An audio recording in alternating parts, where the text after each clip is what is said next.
ನಮಸ್ಕಾರ, ನೀವು ನೋಡ್ತಾ ಇದ್ದೀರಿ ಪ್ರಜಾಧ್ವನಿ ಟಿವಿ. HDKಗೆ ಸಂಕಷ್ಟ ವಿಶೇಷ ಕಾರ್ಯಕ್ರಮಕ್ಕೆ ಸ್ವಾಗತ. ನಾನು ನಿಮ್ಮ ರಮೇಶ್ ಜಂಬೂರು.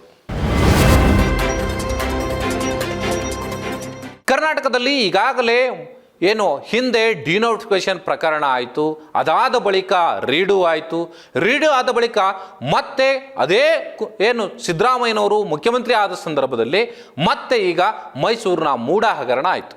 ಆದರೆ ಕುಮಾರಸ್ವಾಮಿ ಅವರ ಆದಿಯಾಗಿ BJP ನಾಯಕರ ಜೊತೆಯಲ್ಲಿ ಸೇರಿಕೊಂಡಂಥ ಕೆಲವು ನಾಯಕರು ಸಿದ್ದರಾಮಯ್ಯನವರನ್ನ ಕೆಡ್ಡಾಗೆ ಕೆಡವಲೇಬೇಕು ಅಂತೇಳಿ ಹಠ ತೊಟ್ಟು ನಿಂತಿದ್ರು. ಆದರೆ ಅದ್ಯಾಕೋ ಗೊತ್ತಿಲ್ಲ, ಸಿದ್ದರಾಮಯ್ಯನವರು ಈಗ ಬೇರೆಯವರನ್ನ ಅಲ್ಲಿ ಜಾಗದಲ್ಲಿ ತಪ್ಪು ಮಾಡಿದ್ದು ನಾನಲ್ಲ ಅನ್ನುವಂಥದ್ದನ್ನು ಈಗಾಗಲೇ ಲೋಕಾಯುಕ್ತ ತನಿಖೆಯಲ್ಲೂ ಕೂಡ ಸಾಬೀತು ಮಾಡುವ ಹಂತಕ್ಕೆ ಹೋಗಿದ್ದಾರೆ. ಆದರೆ ಈ ಎಲ್ಲ ಪ್ರಯತ್ನ ನಡೆಸಿದರ ಯಾರ್ಯಾರು ನಾಯಕರಿದ್ದಾರೆ ಅದರಲ್ಲಿ ಪ್ರಮುಖರಾದಂಥ ಕುಮಾರಸ್ವಾಮಿಯವರೇ ಈಗ ಕೆಡ್ಡಾಗೆ ಬಿದ್ರ ಅನ್ನುವಂಥ ಅನುಮಾನಗಳು ಕಾಡೋಕ್ಕೆ ಶುರುವಾಗಿದೆ. ಮೂಡ ಆಯಿತು, ಈಗ ಮತ್ತೊಂದು ಡಿನೋಟಿಫಿಕೇಶನ್ ಸದ್ದು. ಸಿದ್ದು ಕೆಡ್ಡಾಗೆ ಕೆಡವಲು ಹೋಗಿ ತಾವೇ ಬಿದ್ರ HD ಕುಮಾರಸ್ವಾಮಿ. ಹೈಕೋರ್ಟ್ ಆದೇಶ ಪ್ರಶ್ನಿಸಿದ ಅರ್ಜಿ ವಜಾಗೊಳಿಸಿದ ಸುಪ್ರೀಂ ಕೋರ್ಟ್. ಮುಖ್ಯಮಂತ್ರಿ ಹುದ್ದೆಯನ್ನೇ ದುರುಪಯೋಗ ಮಾಡಿಕೊಂಡ್ರ ಕುಮಾರಸ್ವಾಮಿ. ಯಾಕೆ ಅಂದರೆ 2006 ಮತ್ತು 2007ರಲ್ಲಿ ಇದೇ ಬೆಂಗಳೂರಿನ ಬನಶಂಕರಿಯಲ್ಲಿ ಸರ್ವೆ ನಂಬರ್ 128 ಮತ್ತು 137 ಅಂದರೆ ಈ ಹಲಗೆ ಒಡೆಯರಹಳ್ಳಿ ಇಲ್ಲಿ ಇರ್ತಕ್ಕಂಥ ಸುಮಾರು 2 ಎಕರೆ 24 ಗುಂಟೆ ಜಮೀನಿನಲ್ಲಿ ಇದನ್ನು ಸರ್ಕಾರ ಡಿನೋಟಿಫಿಕೇಶನ್ ಮಾಡಿದೆ ಎನ್ನುವಂಥ ಆರೋಪ ಈಗ ದಾಖಲಾಗಿರ್ತಕ್ಕಂಥದ್ದು. ಈ ಹಿನ್ನೆಲೆಯಲ್ಲಿ ಕುಮಾರಸ್ವಾಮಿ ಅವರೇ ಮುಖ್ಯಮಂತ್ರಿ ಆಗಿದ್ದಂಥ ಸಂದರ್ಭದಲ್ಲಿ ನೇರವಾಗಿ ಇದರನ್ನು ಅಥವಾ ತಮ್ಮ ಅಧಿಕಾರವನ್ನು ದುರುಪಯೋಗ ಮಾಡಿಕೊಂಡಿದ್ದಾರೆ ಎನ್ನುವಂಥ ಒಂದು ದೂರು ಬೆಂಗಳೂರಿನಲ್ಲಿರ್ತಕ್ಕಂಥ ಜನಪ್ರತಿನಿಧಿಗಳ ವಿಶೇಷ ನ್ಯಾಯಾಲಯ ಇದೆ ಅಲ್ಲಿ ದಾಖಲಾಗುತ್ತೆ. ಯಾವಾಗ ಇಲ್ಲಿ ವಿಚಾರಣೆ ನಡೆಯುತ್ತೆ ಅಲ್ಲಿ ಅದನ್ನು ಪ್ರಶ್ನೆ ಮಾಡಿ ಕುಮಾರಸ್ವಾಮಿ ಅವರು ಹೈಕೋರ್ಟ್ಗೆ ಹೋಗ್ತಾರೆ. 2020ರಲ್ಲಿ ಹೈಕೋರ್ಟ್ಗೆ ಹೋದಂಥ ಸಂದರ್ಭದಲ್ಲಿ ಇದೇ ಕರ್ನಾಟಕದಲ್ಲಿ ಹೈಕೋರ್ಟು ಒಂದು ತೀರ್ಪನ್ನು ಕೊಡುತ್ತೆ. ನಿಮ್ಮ ಮೇಲೆ ಈ ಕೇಸನ್ನು ದಾಖಲಿಸಬಹುದು ಅಥವಾ ವಿಚಾರಣೆಯನ್ನು ಮಾಡಬಹುದು, ಇಲ್ಲಿ ಅಧಿಕಾರವನ್ನು ದುರುಪಯೋಗ ಪಡಿಸ್ಕೊಂಡಿದ್ದಿರೋ ಇಲ್ವೋ ಅನ್ನೋಂಥದ್ದನ್ನು ಪತ್ತೆ ಹಚ್ಚಲಿಕ್ಕೆ ಅವಕಾಶ ಇದೆ ಅನ್ನುವಂಥದ್ದನ್ನು ತೀರ್ಪನ್ನು ಕೊಟ್ಟು ಹೈಕೋರ್ಟು ಒಂದು ಆದೇಶವನ್ನು ಹೊರಡಿಸುತ್ತೆ.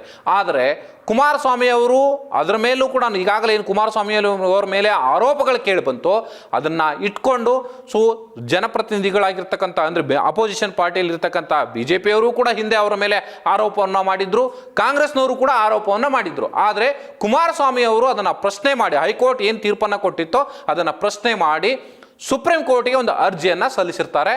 ಆದರೆ ಸುಪ್ರೀಂ ಕೋರ್ಟ್ನಲ್ಲಿ ಸಲ್ಲಿಸಿರ್ತಕ್ಕಂಥ ಅರ್ಜಿಯನ್ನು ಈಗ ಸುಪ್ರೀಂ ಕೋರ್ಟ್ ವಜಾಗೊಳಿಸಿದೆ.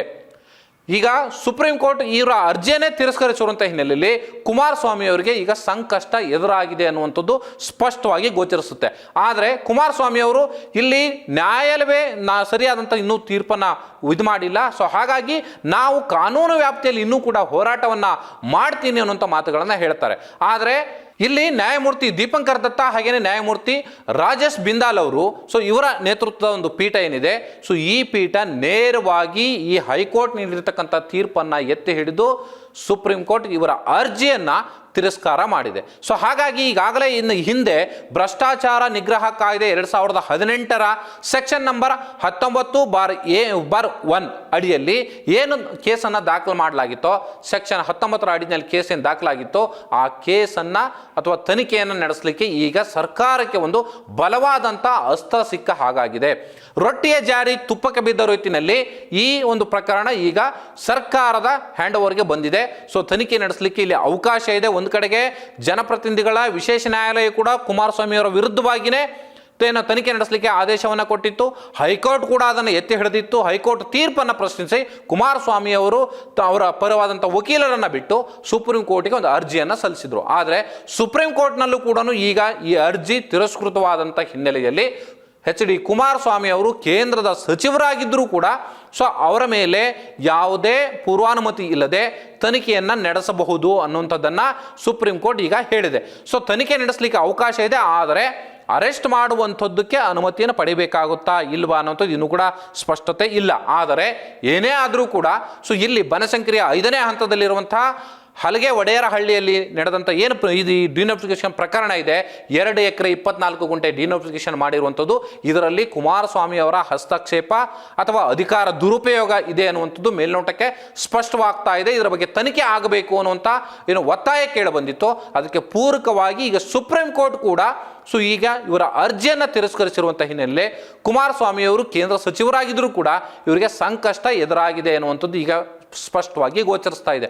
ಆದರೆ ರಾಜಕೀಯವಾಗಿ ಬಹುತೇಕ ಎಲ್ಲ ನಾಯಕರು ಕೂಡ ಒಂದು ರೀತಿ ಈ ರಾಜಕಾರಣಿಗಳು ಒಂದೇ ದೋಣಿಯಲ್ಲೇ ಸಂಚಾರ ಮಾಡುವಂಥ ಹಿನ್ನೆಲೆಯಲ್ಲಿ ನಿಜಕ್ಕೂ ಕುಮಾರಸ್ವಾಮಿಯವರು ಇದನ್ನು ಮ್ಯಾನೇಜ್ ಮಾಡ್ತಾರಾ ಅಥವಾ ಸರ್ಕಾರ ಇವರ ಮೇಲೆ ಸಹಜವಾಗಿ ನಾವು ತನಿಖೆ ನಡೆಸಲೇಬೇಕು ಅಂತೇಳಿ ಏನು ಹಠಕ್ಕೆ ಬಿದ್ದು ತನಿಖೆ ನಡೆಸ್ತಾರ ಅನ್ನೋಂಥದ್ದನ್ನು ಕಾದು ನೋಡಬೇಕು. ಆದರೆ ಅದೇನೇ ಇದ್ರೂ ಕೂಡ ಕಾನೂನಿನ ವ್ಯಾಪ್ತಿಯಲ್ಲಿ ಈಗ ಕುಮಾರಸ್ವಾಮಿ ಅವರೇ ಕೆಡ್ಡಾಗೆ ಬಿದ್ದಿದ್ದಾರೆ.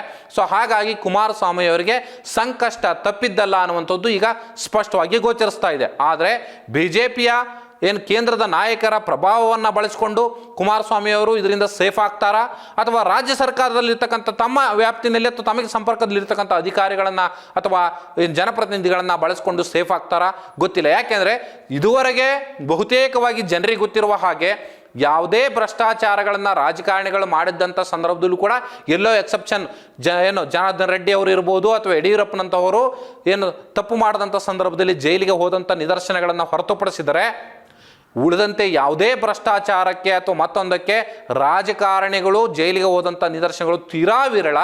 ಹಾಗಾಗಿ ಕುಮಾರಸ್ವಾಮಿ ಅವರನ್ನು ಕೂಡ ಈ ವಿಚಾರದಲ್ಲಿ ಜೈಲಿನ ಹೊರಗೆ ಈ ಪ್ರಕರಣ ಎಳೆದು ತರುತ್ತಾ ಅಥವಾ ನಿಜಕ್ಕೂ ಇದರಿಂದ ಅವರು ಕುಮಾರಸ್ವಾಮಿ ಅವರು ಪಾರಾಗ್ತಾರಾ ಅನ್ನುವಂಥದ್ದು ಬಹಳ ಕುತೂಹಲಕಾರಿ ಅಂಶ. ಮುಂದಿನ ದಿನಗಳಲ್ಲಿ ಈ ಕುಮಾರಸ್ವಾಮಿ ಅವರ ಸಂಕಷ್ಟಕ್ಕೆ ಕಾಲವೇ ಉತ್ತರ ಕೊಡುತ್ತೆ ಅಂತ ಹೇಳ್ತಾ ಈ ಕಾರ್ಯಕ್ರಮ ಮುಗಿಸೋಣ. ನಮಸ್ಕಾರ.